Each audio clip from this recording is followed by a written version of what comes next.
Hey! Volume 8 of Makeine is out, so it's time to check my theories from the previous video about chances for Nuku and Komari to be together. That earlier analysis was based on the first 7 volumes.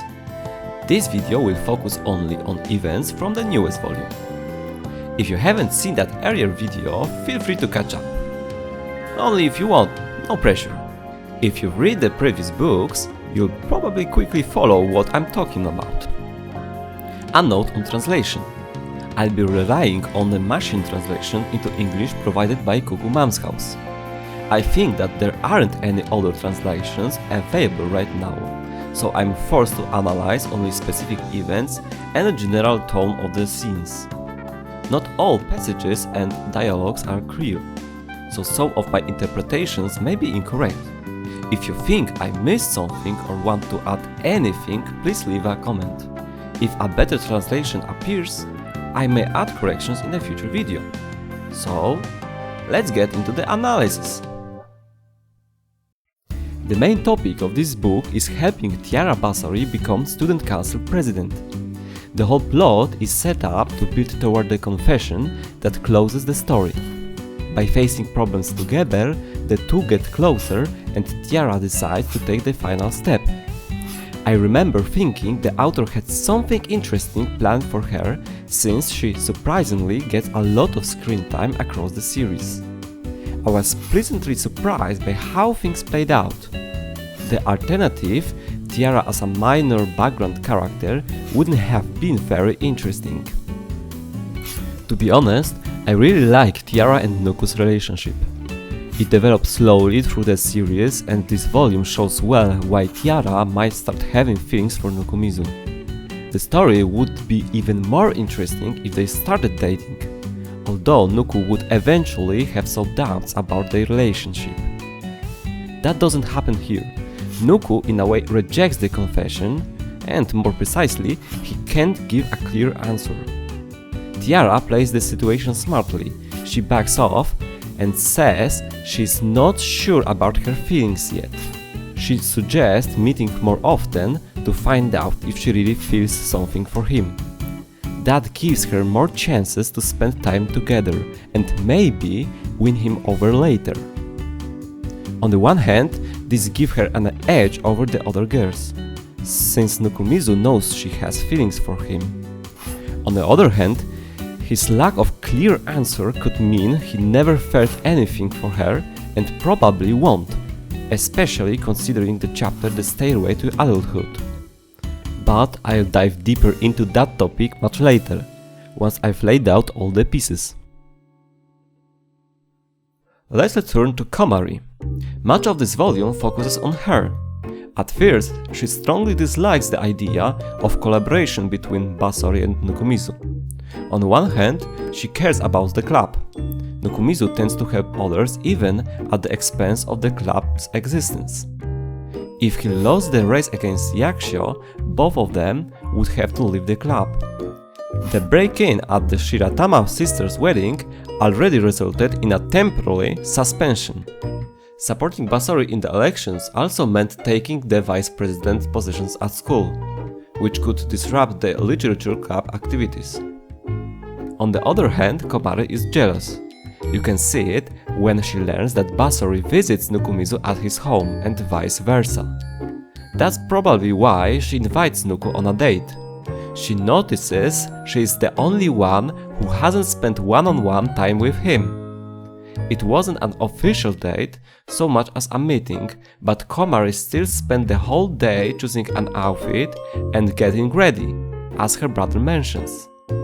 Unfortunately, things didn't go as planned and she had to bring her siblings along. So Nukumizu ended up spending Saturday afternoon with Komari's clan. Did that bring them closer? Well, not really. Nukumizu said Komari would make a great mother in the future, but I wouldn't call that a game changer. More important is that he began building relationship with her family, something we haven't seen with other heroines. Yanami is more likely an only child, and we hear little about her family. Yakusho has a sister, but we've only seen her once so far.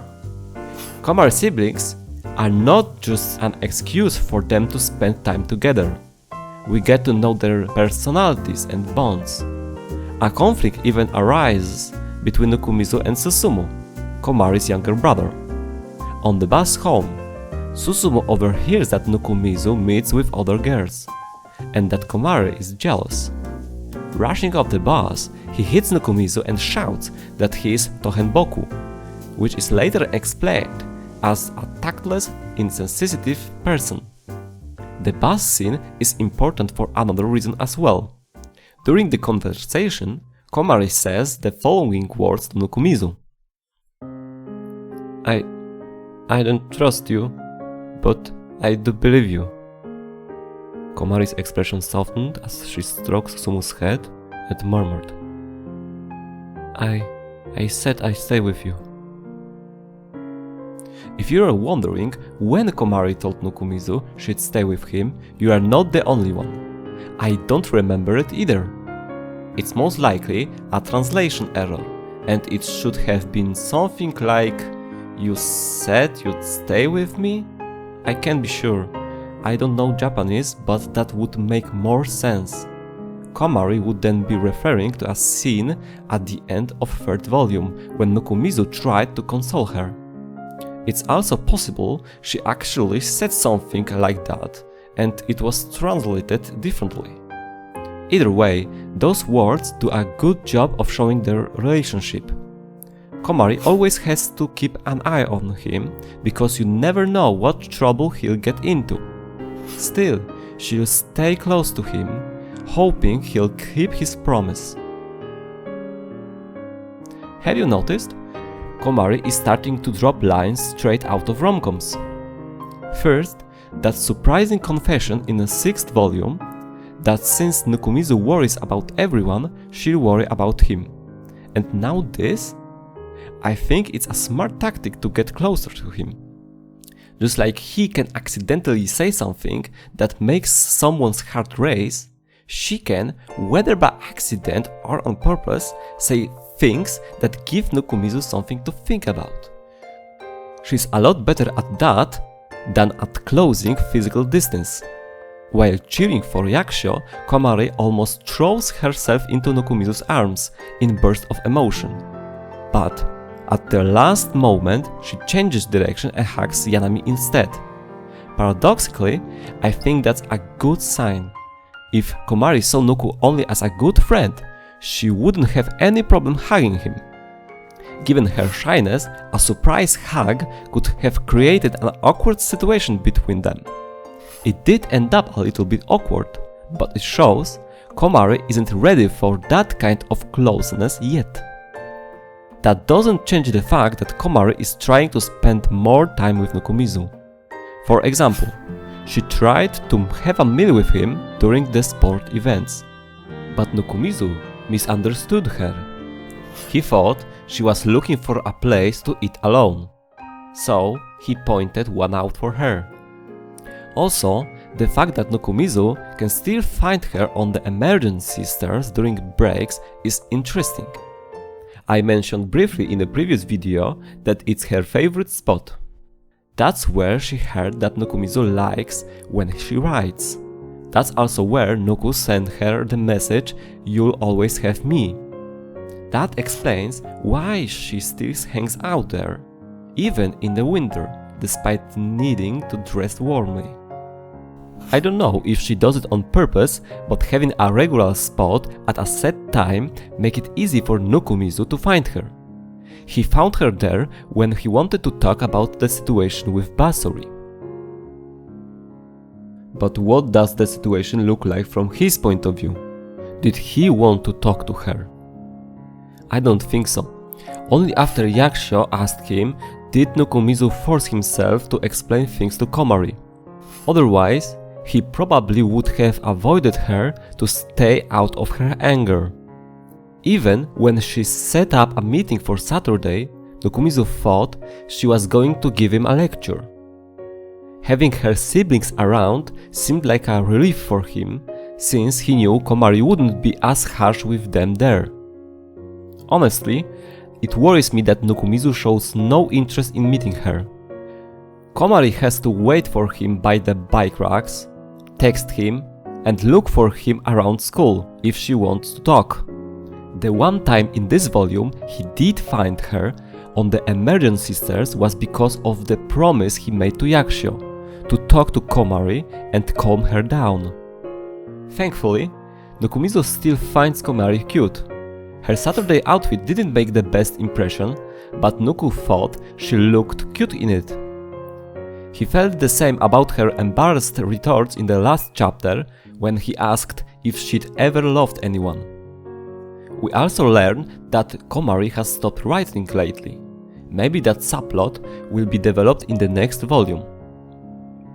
At this point, we don't have any clear signs that Nukumizu has started to feel anything for Komari. The same goes for the other girls. It seems to me that until now he hasn't really considered the possibility that someone could fall for him, let alone that he might return those feelings. After Basori's confession though, his perspective might change, as we can see in the last chapter, The Stairway to Adulthood. In this chapter, he first talks with Komari and asks if she's ever loved anyone. Then he meets Yakushio, who promises him a hug if she wins the national competition, and Basori wants to walk home with him. So a lot happened. In the final scene, there's a conversation with Yanami that suggests Nukumizu is, to some degree, jealous of her. You could see it when Yanami got along well with Sakurai.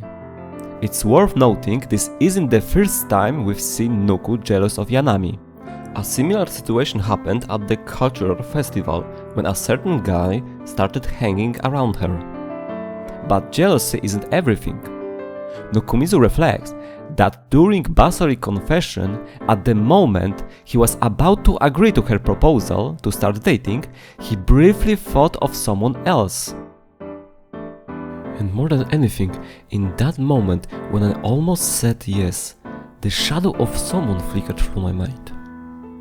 What that meant, how I really felt. I couldn't figure any of it out in just one night. He doesn't specify exactly whom he meant, but the fact that he is with Yanami and that we learned a moment earlier he's jealous of her could point to her. Am I certain? No, but I have to admit it's interesting. While reading, I thought, well, my Komari theory just went to hell. I also saw that many share that interpretation. Besides, Nukumizu sometimes thinks of Yanami even when she's not around. For example, during a date with Komari. True, he often focuses on food-related aspects, but that doesn't change the fact that Yanami lives rent-free in Nukumizu's thoughts. Does that mean he feels something more for her and was thinking of her when making the decision? In my opinion, you can be certain. The fact that he thought of someone else at the moment of making a decision doesn't automatically mean he loves that person. Perhaps it was about taking responsibility for his words or making mature choices. Such themes were explored in this volume. Yanami being physically next to him during his reflections does not mean she was the reason Nuku couldn't say yes during the confession. By the same logic, it's just as plausible that the figure of Komari appeared at the moment of decision. He had been wondering why he hadn't said yes during his conversation with her as well. I'm not saying it definitely wasn't Yanami. I myself mentioned evidence in her favor. But I wanted to emphasize that we can't be sure of anything here because we still know very little about it. And here, I'd like to pause in the analysis of what happened. It seems to me that the author deliberately avoided revealing who appeared in Nukumizu's thoughts during the confession. Most people, myself included, assumed there was no way it wasn't Yanami. But if that were the case, why didn't Nukumizu simply think of her? If it seems so obvious, why hide it? In my opinion, the sentence was meant to sound ambiguous. The point was to avoid revealing Nukumizu's feelings yet, because exploring those unknown emotions will drive future plotlines. Perhaps the author himself still doesn't know which direction to take the story. And this is where I planned to end the video. However, I couldn't stop thinking about that specific line. And more than anything, in that moment when I almost said yes, the shadow of someone flickered through my mind. Why didn't Nukumizu say yes? Even though he himself isn't sure yet, it seems to me that the most pieces of the puzzle are already on the table. So, while I won't be able to prove it for certain, I might stumble on an interesting lead. Take this part of the video with a grain of salt. It's based mainly on my interpretations of events from Volume 8. First, I focused on Yanami since she seemed the most likely candidate. However, the only thing I found was the supposed jealousy I already mentioned. That alone feels, I don't know, shallow? Did Nukumizu realize he loved Yanami because he felt jealous seeing her with Sakurai? That's possible, but nothing clearly points to it. If he really loved Yanami and was jealous, wouldn't he have simply answered no? Where does the confusion come from? Because he wasn't sure? Actually, he's still not sure, so that would fit. I decided, however, to look into other possibilities. Then, one small detail caught my eye. The word yes written in italics. It turned out the AI that translated the text had simply formatted that word that way. In Japanese, the line looks like this and hi is also in the brackets. There would be nothing unusual about it were it not for the fact that this small, seemingly insignificant detail made me think. It allowed me to see something I had previously missed. Because of it, I paid special attention to a thread that I thought I had already examined thoroughly. I could now walk you through my interpretation step by step, but I can just as well read the individual quotes and you will see what I mean. So, let's start again, from the beginning. Basori keeps pressuring Nukumizu to help her with the elections. Nuku meets Komari on the emergency stairs and intends to talk to her about it. As I awkwardly ate my curry bread, Komari muttered softly, almost under her breath. You're the kind of guy who won't be able to say no in the end anyway, right? No, can you say for sure that you won't? No, I couldn't. Nukumizu starts helping Basori but insists he won't become the school's vice president. Komari waits for him by the bike racks.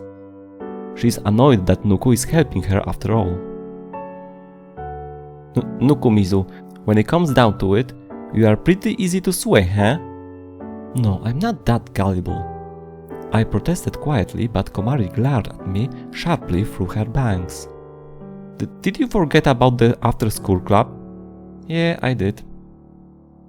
After-school club refers to the situation with Yaksha from Volume 6. They would have left the literature club if Nukumizu had lost the race to her. Instead, they would have spent time together after school, enjoying high school life. However, Nukumizu won the race, so both remained members of the literature club, and Lemon returned to training. Next, we have a Saturday meeting where Komari tells Nukumizu she believes in him. Nukumizu asks, "Do I really have that little trust?" I joked, and Komari gave her usual cheeky look. "You're pretty gullible, you know." The meeting ends. Nukumizu returns to helping Basori, who is very determined. Ultimately, Nukumizu agrees to give a support speech. At home, he thinks that if things continue like this, he'll end up as a vice president, but I don't trust you, but I believe in you. Suddenly, I remembered Komari's words. That much, I had to put my foot down. Despite how I may seem, I am a guy who can say no. Nukumizu realized that after all, Komari had been right and he'd been drawn into the election. Would he stand his ground and refuse when Basori asked him to become vice president? It turned out he didn't have to make that decision. During the speech, Shikiya showed up and stole the show. As a result, Basori became president and Sakurai took the vice president post. Nukumizu therefore didn't have to refuse Basori. He didn't have to stand his ground. He didn't have to say no. So what was the point of the Komari subplot? Was it abandoned? After sports day, Basori invites Nukumizu to a secluded spot. He was sure he would receive the promised merger in return for helping in the election. That doesn't happen. Basori confesses her feelings for him. Nukumizu is completely flustered and doesn't know what to say. Tiara-san is fun to be around. She is cute. No matter how I look at it, she's way out of my league. Just one word, yes, and the girl I'd only dream about would be mine. And if we dated, I know it'd be fun. There's no reason to say no, none at all. So all I have to do is say one word, yes. And then I'd be with Tiara-san. I start to speak, but the words catch in my throat and I fall silent. What am I doing? This kind of chance might never come again. Just say something. Anything. At that moment, Tiara cut him off and made a tactical retreat. Seeing that Nukumizu couldn't give a clear answer, she admits she isn't sure of her feelings yet, but would like to start meeting more often as a friend. The next day, Nukumizu and Komari print Yanami's novel. But Nukumizu is still thinking about yesterday's confession. Looking back now, why didn't I just give her an answer right away? If I had to say yes to her confession, I would have had a girlfriend right then and there. A girlfriend. Someone I thought only existed in 2D world was trying to step into reality. If only Tiara-san had just pushed through and not cared about how I felt, been more assertive. So we learn that if Basori had pressured him more, like she did when he was helping with the elections, there is a chance they would have become a couple. He knew such an opportunity might not come again, and that he had to strike when the iron was hot, which is why he didn't want to say no. He couldn't say yes, however, because the shadow of someone flickered through his mind. And in this volume, there was one person who complained that he wasn't assertive enough. She blamed him for not being able to say no. Still, she believes in him because he once promised her something. Also note that besides Basori, Komari receives a lot of attention in this volume. The prologue already hints at that dynamic. Nukumizu is sitting with Komari in the library when Basori suddenly appears and tries to take Nukumizu for herself, and Komari responds by kicking him under the table. Based on all this, I think Komari was the figure who caused Nukumizu to hesitate during the confession. Unlike other interpretations, this one seems the most logical and plausible to me. I'm not claiming it's certain. I could be mistaken or overinterpret some events. I'd also like to point out that I'm not claiming, based on this interpretation, that Nukumizu loves Komari. Yes, Komari stopped Nukumizu from accepting the confession, but that's where it ends. Throughout the volume, she kept nagging him about it, so it's no surprise it affected him in some way. What he truly feels remains a mystery, and there are many possibilities. Maybe Komari only messed with his head and he wanted to stick to his guns. In that case, Nukumizu might actually feel something for Basori and she would still have a chance. The more interesting option to me is tied to the promise he made to stay with Komari. Perhaps he feels obligated to keep that promise. If so, is he doing it out of sense of responsibility, or does he genuinely want to keep it? For now, it's definitely too early to say. We must be patient and wait for the story to develop further. Does Komari still have a chance to win Nukumizu's heart? Time will tell. Throughout the story, Komari seems to linger in the shadows, yet her small, consistent gestures, tending a wound, an honest conversation on the bus, may not have gone unnoticed. For now, one-sided, but perhaps these gestures are the reason Nukumizu hesitated during Basori's confession.